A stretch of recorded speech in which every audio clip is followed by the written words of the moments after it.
जय हिंद स्टूडेंट्स, मैं प्रभाकर पांडे। स्वागत है आपका प्रभाकर इंस्टीट्यूट ऑफ केमिस्ट्री में। आज हम आप लोग को समीकरण को किस तरह से संतुलित किया जाता है आइए सिखाते हैं। और ये क्वेश्चन जो है हमेशा क्लास टेंथ बिहार बोर्ड में हो या सीबीएसई बोर्ड हो, एक दो क्वेश्चन जो है हमेशा समीकरण को संतुलित करने के लिए दिया रहता है। आइए हम लोग एकदम आसानी से सीखते हैं कि किसी भी समीकरण को किस तरह से संतुलित किया जाता है। आइए सीखिए। देखिए हम दो चार एग्जाम्पल जो है लिए हैं बोर्ड पे, और आइए हम लोग सीखते हैं कि सबसे पहले समझिए कि संतुलित समीकरण है क्या है ने। तो जिनमें दोनों ओर तत्वों के परमाणुओं की संख्या बराबर हो जाए, मतलब मान लीजिए कि इधर अगर हाइड्रोजन 2 है तो इधर भी हाइड्रोजन कितना होना चाहिए, 2 होना चाहिए। अगर इधर क्लोरीन 2 है तो इधर क्लोरीन भी क्या होना चाहिए, 2 होना चाहिए। अगर इधर कुछ भी जितनी संख्या इधर होती है रिएक्टेंट के तरफ, मतलब विकारक के तरफ, उतना ही संख्या किधर होना चाहिए, प्रतिफल के तरफ होना चाहिए। और जब भी कोई भी समीकरण को जब आप संतुलित कीजिएगा तो देखना ये होता है कि कोई भी संख्या लगाते हैं तो कोई भी फार्मूला के पहले लगाया जाता है, ना तो बीच में लगेगा नहीं तो अंत में लगेगा। समझ रहे हैं, कोई भी संख्या को लगाए तो फार्मूला के शुरू में, और ये जब गुना होगा तो ये सब में गुना हो जाएगा। जैसे देखिए हम आपको बताते हैं, ये देखिए इसको हटाते हैं। जैसे हमने कोई फार्मूला लिया, हमने लिखा NaOH, ठीक है। NaOH के आगे हम लगाए 2, तो इसका मतलब हो गया कि सोडियम 2 है। सोडियम कितना है, 2 है। और ऑक्सीजन भी कितना है, 2 है। और हाइड्रोजन भी कितना है, 2 है। समझ रहे हैं। अगर हमने लिखा Al2SO4 का 3 टाइम्स, ठीक है, ऐसे दिया रहे। अब हम यहां पर लगाए हैं 2, तो इसका मतलब हो गया कि क्लोरीन टोटल कितना हो गया, 4।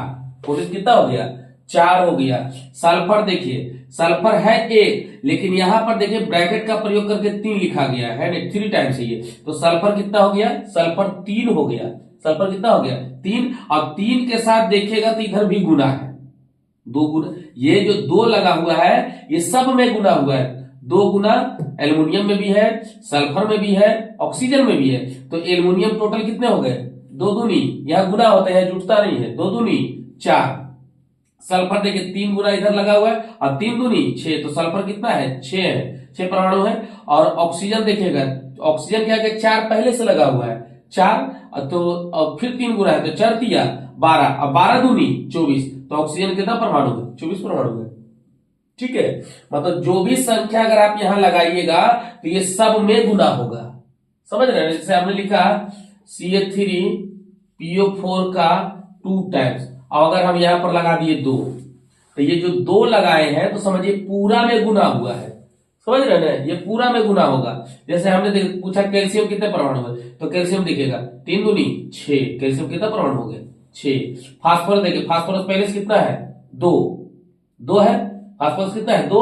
अब क्योंकि फास्फोरस के आगे 4 नहीं, 4 तो ऑक्सीजन के आगे लगा हुआ है। फास्फोरस को देखिए तो फास्फोरस 2 है, और 2 गुना बोले तो 2 दूनी, फास्फोरस कितना हो जाएगा, 4 परमाणु। और ऑक्सीजन है कितना पहले से 4, और 4 में देखिए 2 गुना हो रहे तो 4 दूनी 8, और 8 होने के बाद फिर देखे यहाँ 2 गुना है तो 8 दूनी 16। ऑक्सीजन कितना है, 16 है परमाणु, परमाणु संख्या 16 है। तो ये कहने का मतलब हो गया कि जब कोई भी संख्या गुना होगी तो दोनों तरफ देखना है। यहां गुना किए तो पूरा फार्मूला में गुना हो गया, यहां गुना किए तो फार्मूला पूरा फार्मूला में गुना गया। इस विधि को कहा जाता है अनुमानिक विधि। कौन सी विधि, अनुमानिक विधि, हिट एंड ट्रायल मेथड है ना। क्वेश्चन से ही पता चलता है कि अनुमानिक मैंने अनुमान लगाना है कि 2 लगाए या 4 लगाए, जो भी संख्या लगाना है लगाइए, है ना। लेकिन दोनों तरफ क्या करना है कि बैलेंस कर देना है। देखिए हम करके दिखाते हैं, ठीक है। देखिए इसको हटा देते हैं, इसको हटा दिए। अब देखिए हम करके सिखाते हैं। जैसे देखिए पहला एग्जांपल देखिए मैग्नीशियम। अब मैग्नीशियम के साथ क्या हाइड्रोक्लोरिक एसिड है, तो यहाँ देखिए MgCl2 बना और हाइड्रोजन गैस बना। अब देखिए हाइड्रोजन 1 है, यहाँ हाइड्रोजन कितना है, 2 है, तो स्पष्ट हो गया कि समीकरण संतुलित नहीं है। तो हमने क्या लिख दिया, असंतुलित समीकरण। और जब इसको संतुलित कर देंगे तो हो जाएगा संतुलित समीकरण। आप जैसे देखिए संतुलित करते हैं, मैग्नीशियम कितना है, 1, इधर मैग्नीशियम कितना है, रिएक्टेंट की तरफ 1 है, तो इधर मैग्नीशियम कितना है, 1 है, तो मतलब मैग्नीशियम संतुलित है। अब बात करते हैं क्लोरीन का, तो क्लोरीन इधर कितना है 2, इधर क्लोरीन कितना है, तो क्लोरीन देखिए 1 है। तो क्या लगा है, तो नहीं तो यहां लगेगा और नहीं तो यहां जब भी लगेगा फॉर्मूला के शुरुआत में लगेगा। तो 2 लगाए, तो 2 लगाने बाद क्लोरीन कितना हो गया 2, इधर भी क्लोरीन कितना है 2, हाइड्रोजन कितना हो गया 2 हो गया, क्योंकि हाइड्रोजन पहले से 1 था, 2 गुना किए तो हाइड्रोजन में भी गुना हो गया, तो हाइड्रोजन 2 हो गए, तो हाइड्रोजन भी इधर कितना है 2। तो ये कौन समीकरण हो गया, संतुलित, संतुलित समीकरण। समझे। दूसरा एग्जाम्पल देखिए, जैसे देखिए यहां पर दिया हुआ है AlCl3 aluminium chloride, calcium hydroxide, aluminium hydroxide, calcium chloride. तो देखिए बैलेंस करते हैं, यहाँ देख रहे हैं क्लोरीन 3 है और यहाँ क्लोरीन देखिए कितना है 2 है, तो स्पष्ट हो रहा है कि समीकरण कैसा है, असंतुलित है। अब हम इसको फिर से लिखते हैं, बोर्ड में भी जब वहां भी फाइनल में बनाइएगा PR बोर्ड में एग्जाम में, तो जो समीकरण दिया रहेगा उसको आगे असंतुलित लिख दीजिए और उसके बाद इसी समीकरण को फिर से लिखिए और लिखने के बाद क्या कीजिए कि इसको बैलेंस कर दीजिए, बैलेंस करने के बाद वहां लिख दीजिए संतुलित, है ना।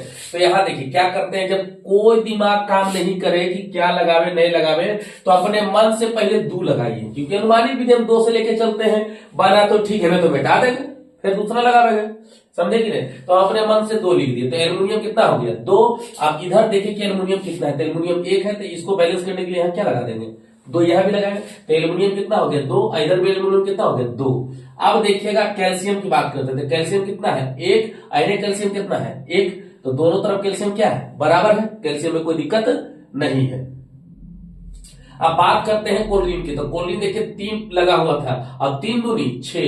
अब इधर देखिए क्लोरीन कितना है 2, तो क्या लगा दे कि 6 हो जाए, तो यहाँ क्या लगा दिया हमने, यहाँ पर लगा दिया 3 गुना कर दिए, तो 3 दूनी कितना क्लोरीन हो गया 6, लेकिन यहाँ कैल्शियम गड़बड़ा गया, तो कैल्शियम कितना हो गया 3 हो गया, और यहाँ कैल्शियम कितना है 1 है, तो इसको बैलेंस करने के लिए फिर यहाँ क्या लगा देंगे 3 लगा देंगे, तो कैल्शियम 3 कैल्शियम 3। अब देखिए ऑक्सीजन और हाइड्रोजन दिक्कत करता है 2 ही तत्व, एक ऑक्सीजन दूसरा हाइड्रोजन, सबसे ज्यादा दिक्कत हाइड्रोजन करता है। हाइड्रोजन को आवारा तत्व की संज्ञा दी गई है ना, हाइड्रोजन जो है आवारा तत्व है, जहां पारता है वहां लटक जाता है, ठीक है। अब यहां देखिए, तो कैल्शियम 3 हो गया, कैल्शियम 3 हो गया। अब ऑक्सीजन देखिएगा, तो ऑक्सीजन को ब्रैकेट करके 2 लिखा गया है, तो ऑक्सीजन 2 हुआ और 2 के साथ 3 देखिए गुना है, तो 2 हुआ और 2 तिया 6। अब मेरे हाइड्रोजन इधर ऑक्सीजन देखिएगा, तो ऑक्सीजन इधर जब देखते हैं एल्युमिनियम का 3 टाइम्स होगा, देखिए एल्युमिनियम का 3 टाइम्स होगा, एल्युमिनियम हाइड्रोक्साइड होता है, ठीक है एल्युमिनियम हाइड्रोक्साइड। तो यहां देखिए फिर से देख लीजिए, एल्युमिनियम कितना 2, तो एल्युमिनियम इधर भी कितना 2, एल्युमिनियम बैलेंस है। अब देखिए क्लोरीन कितना हो गया 3 दूनी 6, तो इधर भी क्लोरीन कितना हो गया 3 दूनी 6, कैल्शियम 3 कैल्शियम 3। अब खाली देखना है हमको ऑक्सीजन और हाइड्रोजन, तो ऑक्सीजन देखिएगा 2 गुना होले 2 और 2 तिया 6, तो यहां देखिए ऑक्सीजन कितना गुना होता है 3 दूनी 6, बैलेंस है। हाइड्रोजन कितना है 2 तिया 6, हाइड्रोजन देखिए हाइड्रोजन 3 दूनी 6, समीकरण क्या है संतुलित है। यहां लिख दीजिए क्या संतुलित, संतुलित समीकरण, ठीक है। अब देखिए तीसरा, पहला हो गया, दूसरा हो गया, तीसरा देखिए, तीसरा करते हैं। तो यहाँ देखिए एल्युमिनियम, यहाँ एल्युमिनियम 2 है, यहाँ एल्युमिनियम 1 है, स्पष्ट हो गया असंतुलित। यहाँ क्या लिख दिए असंतुलित समीकरण। अब इसी समीकरण को फिर से लिखे, तो एल्युमिनियम कितना है 2, तो यहाँ क्या लगा दिए 2, यहां नहीं लगेगा कभी, जब भी लगेगा फॉर्मूला के शुरू में लगेगा, तो एल्युमिनियम 2 एल्युमिनियम 2। अब देखिएगा सल्फर, सल्फर की बात करते हैं, तो सल्फर देखिए सल्फर को 3 लगाया गया है, ब्रैकेट करके क्या है 3 है, तो यहां भी 3 कीजिए, तो बीच में तो लगाना नहीं है, शुरू में यहां लगाना नहीं है, तो जब भी लगेगा फॉर्मूला के प्रारंभ में लगेगा, तो यहां हमने 3 लगा दिया, तो सल्फर कितना हो गया 3, इधर भी सल्फर 3, हाइड्रोजन 3 दूनी 6, हाइड्रोजन कितना हो गया 3 दूनी 6, तो यहां भी क्या कर दीजिए, यहां भी 3 कर दीजिए, 3 दूनी 6, हाइड्रोजन 6 हो गया। ऑक्सीजन देखिए 4 ऑक्सीजन है और 4 तिया 12, ये 2 गुना नहीं होगा क्योंकि ये 2 हाइड्रोजन का है, शुरू में लगाएंगे तब सब में गुना होगा, किसी का पहले से लगा हुआ है तो अगला में नहीं होगा। तो यहाँ देखिए ऑक्सीजन के आगे 4 लगा हुआ है, तो 4 तिया 12, तो यहाँ देखिए ऑक्सीजन के आगे क्या लगा हुआ है 4, तो 4 तिया 12, ये क्या हो गया संतुलित, संतुलित समीकरण, संतुलित समीकरण, ठीक है। एल्युमिनियम आप देखिए चौथा देखिए, यहाँ भी देखिए आयरन 1 है, आयरन 3 है, असंतुलित हो गया ये। अब इसी समीकरण को फिर से लिखे, तो आयरन कितना है 3, तो यहाँ क्या लगा देंगे 3, तो आयरन बराबर हो गया। अब देखिए ऑक्सीजन कितना है 4, तो यहाँ ऑक्सीजन कितना है 1, तो यहाँ क्या लगा दिए 4, तो ऑक्सीजन बैलेंस हो गया। अब हाइड्रोजन कितना हो गया, 4 दूनी 8 हो गया, गुना हो जाएगा। तो यहाँ क्या लगा दीजिए, 4 लगा दीजिए, 4 दूनी 8, ये क्या हो जाएगा, संतुलित संतुलित समीकरण। 1 लाख देखिए, ये देखिए यहाँ ऑक्सीजन 2 है, यहाँ ऑक्सीजन 3 है। हम बोले थे कि जब कोई दिमाग नहीं काम करे तो 2 लगा करके देखिए, बना तो ठीक है ना, तो फिर मिटा करके दूसरा चीज लिखेंगे। तो यहाँ देखिए हम अपने मन से लेते हैं क्या, 2, क्या लिख दिए, पहले तो क्या है ये असंतुलित है, इसी को फिर से एक बार लिख लीजिए KClO3, और इसी को क्या कर दिए गर्म, तो यहाँ हो जाएगा KCl प्लस O2। अब बैलेंस करने के लिए अपने मन से हम क्या लगा दिए 2, तो पोटेशियम के आगे भी क्या कर देंगे 2, पोटेशियम 2, पोटेशियम 2, कोलिन कितना हो गया 2, कोलिन भी कितना हो गया 2, ऑक्सीजन देखिए कितना हो गया 3 दूनी 6, तो यहाँ ऑक्सीजन कितना है 2, यहाँ क्या लगा देंगे 3, 3 दूनी कितना हो गया 6। समझ रहे हैं, इसका आप स्क्रीनशॉट ले सकते हैं।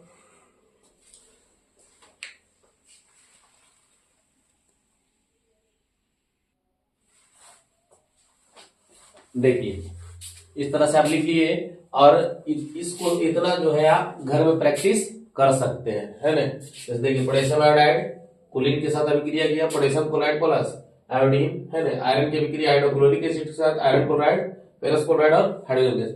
इस तरह से आप घर में प्रैक्टिस करके देखिए, एकदम निश्चित है अगर आपको समझ में आया होगा कि ये पूरा क्वेश्चन क्या हो जाएगा, बन जाएगा। और ये वही सब क्वेश्चन है जो हमेशा बिहार बोर्ड में पूछे गए हैं, उसी यही सब क्वेश्चन को बार बार बिहार बोर्ड रिपीट करती है ना। तो ये सब वही समीकरण है जो हमेशा बिहार बोर्ड में पूछे गए हैं। क्लियर, अगर समझ में आ गया होगा। अगर ये वीडियो आपको अच्छा लगा हो तो वीडियो को लाइक करें, शेयर करें और इस चैनल को सब्सक्राइब करें। जय हिंद।